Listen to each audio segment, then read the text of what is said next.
여러분 안녕하십니까? 여수 MBC 뉴스데스크입니다. 여순 사건 명예회복위원회 2기 위원 구성이 늦어지고 있습니다. 벌써 한 달이 넘도록 공석인데요. 여순 사건 진상규명과 명예회복에 대한 정부의 소극적인 자세를 보여주는 단적인 사례라며 지역 내 쓴소리가 이어지고 있습니다. 김주희 기자입니다. 지난 2021년 7월 제정된 여순 사건 특별법에 근거해 구성 운영되고 있는 여순 사건 진상규명 및 희생자 명예회복위원회. 국무총리를 당연직 위원장으로 유족 대표, 법조계, 학계, 전문가 등 15명의 위원으로 구성됐습니다. 당연직 위원 6명을 제외한 나머지 9명의 위원들의 임기는 모두 2년. 그런데 정부 여순위원회 위원들의 임기가 지난 1월 21일로 만료된 지 한 달이 넘도록 2기 위원 구성이 아직 되지 않고 있습니다. 위원회 측은 그동안 총리실에서 위원 선임 절차가 마무리되지 않아 지연됐다며 2주 중에 위원 위촉까지 마칠 것이라고 해명했습니다. 그게 이제 협의가 좀 늦어진다 보니까 그래요, 총리실. 이번 주에 할 계획이 위촉장 전달하고 바로 회의를 시작할 거예요. 하지만 현재 중앙위는 실무위가 여순 사건 피해자 신고 접수를 받은 7,400여 건 가운데 560여 건을 최종 의결한 데 그친 상황. 2기 위원들의 선임까지 늦어지면서 위원회 활동이 사실상 멈춰 지난해 말 실적에서 단 한 걸음의 진전도 이루지 못한 상태입니다. 유족회 측은 여순 사건 진상규명과 희생자 명예회복을 향한 정부 의지를 단적으로 보여주는 것이라고 말하고 있습니다. 저희가 볼 때는 굉장히 소극적으로 지금 위원회를 운영하고 있는 그런 과정이거든요. 그러다 보니까 과연 이것이 여순법이 완결할 수 있겠느냐라고 하는 의구심까지 들 정도로 매우 지금 고령의 유족분들은 불안한 마음을 가지고 계시고. 이와 함께 유족들은 그동안 여순 사건 법안 마련에 주도적 역할을 하던 현역 국회의원들이 이번 총선 출마조차 불확실한 상황이 되면서 더욱 크게 동요하고 있는 분위기입니다. 한국 현대사의 비극 여순 사건. 특별법이 제정 공표된 지 벌써 3년여가 다 돼가지만 진상규명과 희생자 명예회복을 위해 여전히 넘어야 할 난관들은 산적해 보입니다. MBC 뉴스 김주희입니다. 고흥군이 2030 고흥 인구 10만 명 달성을 위한 구체적인 인구 증대 방안과 다양한 전략을 수립하고 있습니다. 고흥군은 최근 인구정책 담당자 워크숍을 갖고 이른면 1 특수시책 추진과 민관협의체 구성, 전입자 유치 시책 활성화 등 읍면에서 중점적으로 추진할 시책들을 발굴, 소개하고 금산면의 귀농 어촌인 친친데이와 대서면 대서올레 챌린지 등 읍면별 우수 시책을 공유했습니다. 고흥군은 특히 2030년까지 인구 10만 명 달성을 위한 비전과 전략, 각 읍면 연도별 인구 증대 목표 등을 제시했으며 구체적인 실천 방안과 성공 인센티브 제공 계획도 마련하기로 했습니다. 순천시가 전세보증금 반환 보증료 지원 사업을 저소득 전 연령층으로 확대 시행합니다. 순천시는 전세 사기에 취약한 저소득층의 전세 사기 피해 예방을 위해 기존 청년으로 한정됐던 전세보증금 반환 보증 보증료 지원 사업 대상을 저소득 전 연령층으로 확대해 이달부터 본격 시행에 들어갔습니다. 시는 이번 보증료 지원 사업이 보다 많은 시민들이 전세보증금의 반환 보증에 가입해 피해를 사전에 예방하고 주거 안정을 도모하는 데 도움이 될 것으로 기대하고 있습니다.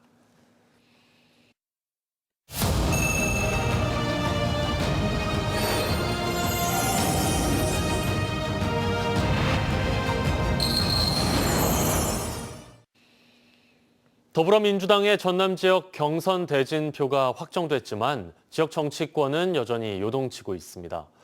여수을 권오봉 후보는 민주당 경선 과정이 불공정하다며 탈당 후 무소속 출마를 선언했고 TV토론을 둘러싼 여수갑 두 경선 경쟁자의 신경전도 날카로워지고 있습니다. 유민호 기자입니다. 민주당의 여수을 경선 무대에 오르지 못한 권오봉 예비후보. 권 후보는 자신을 뺀 정체불명의 여론조사가 이루어지는 등 민주당 경선이 시스템과 거리가 멀고 불공정이 심각하다고 비판했습니다. 이런 당의 조치에 승복할 수 없다며 권 후보는 민주당 탈당과 무소속 출마를 공식 선언했습니다. 시민들의 준엄한 명령을 받들어 이제 무소속으로 새롭게 출발하려고 합니다. 민선 7기 지방선거에서도 무소속으로 여수시장에 도전해 민주당 후보를 누르고 당선된 적이 있는 만큼 권 후보의 무소속 출마가 여수울 판도의 변수로 떠오를 전망입니다. 여수갑 지역구에서 경선을 벌일 민주당 후보자 간 신경전도 날카로워지고 있습니다. 이용주 후보는 상대인 주철원 후보가 여수 MBC 주최 TV토론회에 참석하지 않겠다는 의사를 밝힌 것을 두고 시민할 권리 침해라며 공세에 나섰습니다. 저는 공개적으로 주철원 후보가 TV 토론회에 당당하게 참여해 주시길 요구합니다. 주 후보 측은 이에 대해 이미 민주당 예비후보 등록 과정에서 당의 검증 절차를 마친 것이라며 정책과 미래를 두고 토론하는 대신 비방과 공세가 난무할 것으로 예상돼 토론회 참석이 어렵다는 입장을 내놨습니다. 경선 대진표 확정에도 최종 공천을 받기 위한 후보자 간 경쟁에 불이 붙으면서 전남 동부권 판세가 당분간 요동칠 것으로 보입니다. MBC 뉴스 유민호입니다. 여수 을 지역 민주당 경선을 앞두고 지난 지방선거에서 공천 배제된 전현직 시도의원들의 반발이 계속되고 있습니다. 여수 지역 전현직 시도의원 6명은 오늘 여수시청에서 기자회견을 열고 지난달 김회재 의원을 상대로 지방선거에서 공천을 배제한 이유와 입장 등을 밝혀달라고 요구했지만 답변을 내놓지 않았고 오히려 상대 후보에 대한 비방과 날조를 하고 있다고 비판했습니다. 이들은 또 무너지는 민생과 민주주의를 회복시키는 데 앞장설 후보가 필요하다며 조계원 후보에 대한 지지를 선언했습니다. 한편 지난 1일 민주당 공관위는 여수 을 지역구 경선 후보로 김회재, 조계원 후보를 선정했습니다.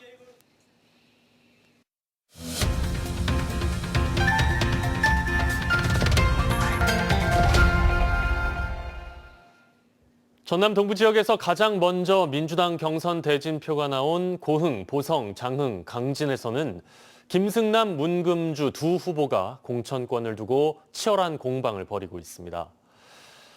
오늘과 내일 이틀에 걸쳐 두 후보의 주요 공약들을 보도해드릴 예정인데요. 먼저 현역 국회의원인 김승남 후보는 지역 발전을 위해 힘 있는 3선 의원이 필요하다고 강조하고 있습니다. 문영철 기자가 만났습니다. 후보님 안녕하세요. 네, 안녕하십니까. 이번 총선에서 내건 1호 공약은 뭔지 또 그걸 어떻게 달성하실 건지 설명을 좀 해주시죠.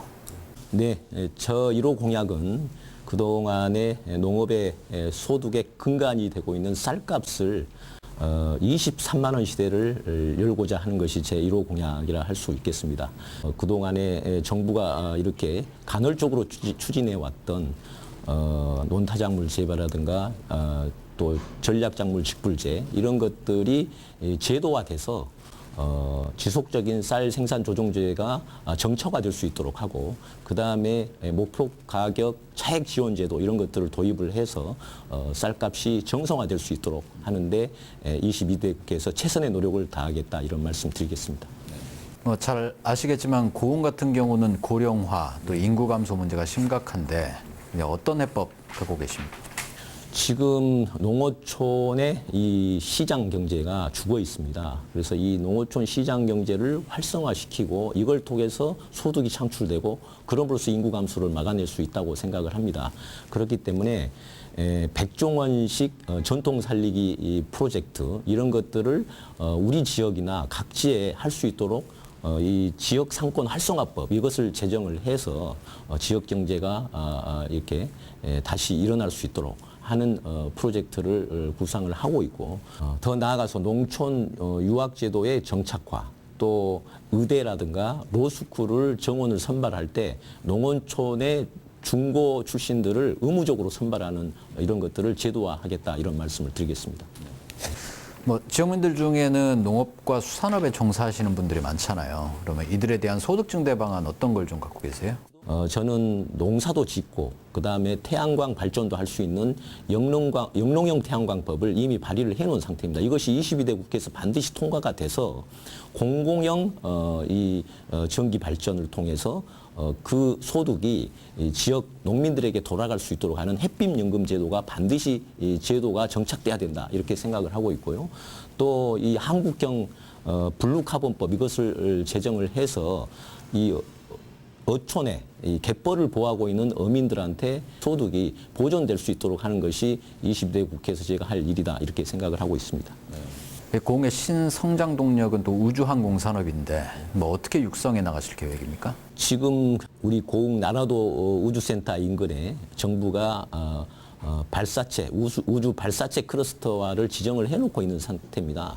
특히 올해 말 이 국가 산단을 예타 면제하는 이 결정이 이루어지기 때문에 이것을 빨리 정부가 예타 면제 사업으로 지정을 해서 정부가 예산을 빨리 투입해서 산단을 조성을 하고 또 거기에 발사체와 관련된 기업들이 빨리 입주하도록 하는 것이 중요하다. 특히 이 광주, 고흥, 나라도 간 이 지금 현재 고속도로가 예비 타당성 조사에 있습니다. 이것들이 타당성 결과가 빨리 나오면은 고속도로 추진을 통해서 인프라도 빨리 구축이 될 수 있도록 하는데 최선의 노력을 다하겠다 이런 말씀드리겠습니다. 후보님 본인이 생각하는 경쟁력, 강점 어떤 것들이 좀 있다고 보세요? 저는 이제 19대 21대 8년간 국회 농해수위에서 다른 상임위에 가지 않고 우리 농촌 문제를 해결하고 농어촌을 되살리는데 역점을 두고 그동안에 의정활동을 해왔습니다. 앞으로 이런 것들을 통해서 우리 지역민들이 삼선으로 저를 국회에 만들어주시면 이 지금 녹록지 않는 농어촌의 현실을 제가 상임위원장이 돼서 좀 힘있게 끌어가서 우리 농어촌의 변화를 이끌어내겠다 이런 말씀을 드리겠습니다. 문금주 후보와 뭐 학력 기재, 또 허위사실 유포 이런 문제로 좀 공방을 벌이고 있는데 여기에 대해서 어떤 입장이세요?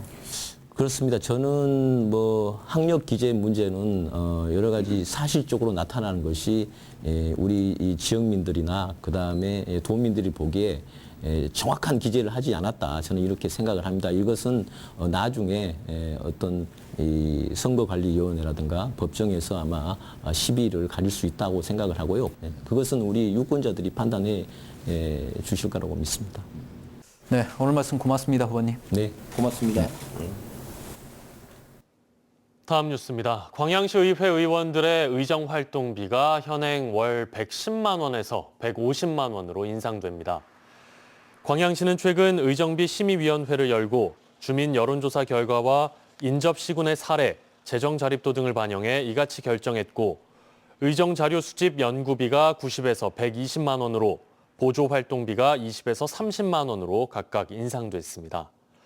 심의위원회는 이에 대해 이번에 지난 20년간 동결됐던 의정 활동비를 인상한 것이며 주민들의 대의기관으로서 시의회 의원들이 제 역할에 충실해 줄 것을 당부했습니다. 전국 대부분의 초등학교가 오늘 개학했습니다. 그런데 신입생이 없는 학교는 입학식도 열지 못했는데요. 여수 농어촌의 한 학교는 신입생이 단 한 명이어서 아주 특별한 입학식을 가졌습니다. 최황지 기자가 다녀왔습니다. 환영해 주시기 바랍니다. 자, 신입생 입장! 선생님이 입학생을 소개하자 재학생들은 큰 박수로 후배를 반깁니다. 신입생과 재학생이 서로 마주보고 반갑게 인사를 나눕니다. 올해 봉독초의 유일한 신입생 이하람 양입니다. 이거 하람이가 좋아하는 거 맞아요? 선물과 꽃다발을 한아름 받은 하람 양이 환하게 웃습니다. 언니 오빠들이랑 잘 지내겠습니다. 봉독초의 학생 수는 14명. 하람 양은 앞으로 2학년 이예원 양과 같이 수업을 듣게 됩니다. 편하게 번갈아가면서 같이 놀고 싶어요. 시골의 작은 학교인 이 학교는 전 교직원이 신입생 유치 활동을 벌여 간신히 한 명의 신입생을 받았습니다. 신입생을 둔 학부모님들 전화도 하고 직접 찾아가서 만나서 저희 학교를 이렇게 하기도 하고 또 유치원이나 또 어린이집 직접 방문해가지고. 올해 전남에서 나홀로 입학식이 열린 곳은 총 38곳입니다. 지난해는 23곳이었는데 1년 만에 15곳이 늘어났습니다.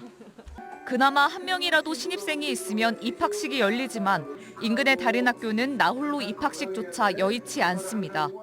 올해 전남에서만 20곳의 초등학교가 신입생을 한 명도 받지 못해 입학식을 열지 못했습니다. 학령 인구가 급격하게 줄고 있어 교육당국의 고민은 깊습니다. 경제인구나 생활인구 유입을 활성화시키기 위해서 저희가 전남 농산하촌 유학 사업이나 전남 학생교육수당 사업을 실시하고 있다는 올해 전남 초등학교의 신입생은 11,000명.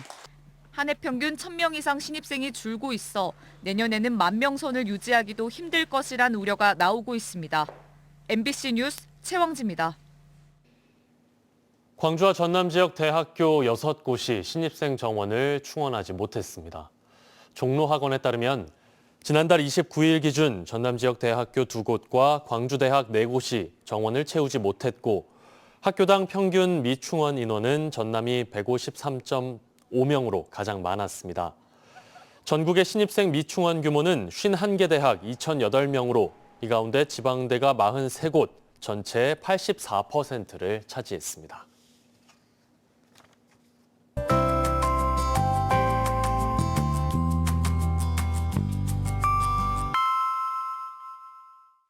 날씨와 생활정보 정리해드리는 생활포커스입니다. 고금리가 이어지면서 대출이자를 갚기 위한 이자 비용이 지난해 역대 가장 크게 늘었습니다. 통계청 자료에 따르면 지난해 1인 이상 가구의 명목 지출 중 월 평균 이자 비용은 13만 원이었고요. 이는 전년과 비교해 31%가 급등했습니다. 2월 석유화학 제품 수출액이 지난해 같은 기간보다 3.1% 줄어든 것으로 집계됐습니다. 산업통상자원부는 수출 물량은 늘었지만 유가가 하락하고 공급이 넘치면서 수출 단가가 떨어진 것으로 설명했습니다. 디즈니와 지브리의 애니메이션 음악을 선보이는 마법의 멜로디 공연이 오는 16일 순천문화예술회관에서 열립니다. 예매는 티켓링크와 순천문화예술회관에서 할 수 있고 관람료는 2만 원입니다. 오늘은 먼지와 안개가 섞인 연무로 종일 시야가 답답했습니다. 늦은 오후 들어 하늘도 점차 흐려져 빗방울 떨어지기 시작한 곳도 있었습니다. 내일은 만물이 겨울잠에서 깬다는 봄의 절기 경칩인데요. 내일과 모레까지 봄비가 내리겠습니다. 오늘 밤부터 내일까지 비의 양을 보시면 전남 남해안에서 10에서 최고 30mm, 남해안을 제외한 전남 지역에서는 5에서 10mm가 예상됩니다. 이번 비로 미세먼지는 많이 거치겠습니다. 오늘에 비해 일교차는 작아지겠습니다. 내일 전남 지역의 아침 기온은 6도로 출발해 한낮 기온은 9도를 보이겠고요. 낮 기온이 오늘보다 4에서 5도가량 떨어지는 만큼 낮 동안은 춥게 느껴지겠습니다. 자세한 내일 지역별 기온 보겠습니다. 아침 기온은 고흥이 7도, 여수와 순천, 광양 6도로 오늘보다 2에서 최고 5도가량 높게 출발합니다. 한낮 기온은 전 지역에서 8에서 9도에 그치며 10도를 넘지 못하겠습니다. 내일 해상에도 종일 흐리고 비가 오겠습니다. 바다의 물결은 남해서부 앞바다에서 1에서 3m, 먼바다에서는 1.5에서 최고 4m로 높게 일겠습니다. 항해나 조업하는 선박은 유의하시기 바랍니다. 여수의 내일 만조시각은 오후 4시 36분, 간조시각은 오전 11시 34분입니다. 지금까지 생활포커스 송유라였습니다. 사문서 위조 등의 혐의를 받고 있는 광양 초남공단의 한 에너지 회사 대표이사가 결국 법정에 섭니다.